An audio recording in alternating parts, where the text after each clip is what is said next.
বজাৰৰ ওচৰত এটা ভয়ানক দুৰ্ঘটনা সংঘটিত হৈছে, এই সম্পৰ্কে আপুনি কি ক'ব?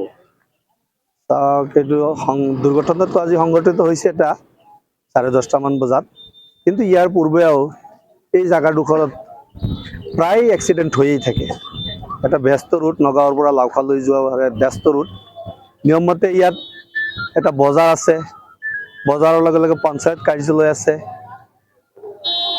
মছজিদ এখন আছে, বিদ্যালয় আছে, চিঙিমাৰী মহম্মদ আলী উচ্চতৰ মাধ্যমিক বিদ্যালয়। ইমানখিনি অনুষ্ঠান থকাৰ পিছতো ৰাইজে বিচৰা সত্ত্বেও ইয়াত কোনো স্পীড ব্ৰেকাৰৰ ব্যৱস্থা নাই। গতিকে ৰাইজৰ আপত্তি আৰু দাবী, এই এক্সিডেণ্টখিনি ৰোধ কৰিবলৈ হ'লে অন্তত স্কুলৰ আগফালে এটা আৰু বজাৰ পাৰ হৈ এটা, দুটা স্পীড ব্ৰেকাৰৰ ব্যৱস্থা হ'ব লাগে। আৰু প্ৰশাসনক অনুৰোধ জনাম যাতে বিভাগীয়ভাৱে এই PWD ৰাস্তাৰ ওপৰত PWDৰ হস্তক্ষেপ যাতে স্পীড ব্ৰেকাৰৰ ব্যৱস্থা হয়। আজি যে দুৰ্ঘটনা হৈছে, মানুহটো কেনেকুৱা অৱস্থা? দুৰ্ঘটনা হোৱাৰ পিছ মুহূৰ্তত মই আহি উপস্থিত হৈছোঁ।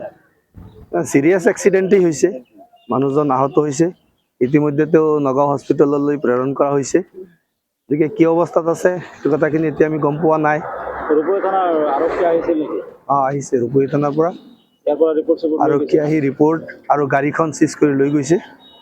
ইতিমধ্যে গাড়ীখন লৈ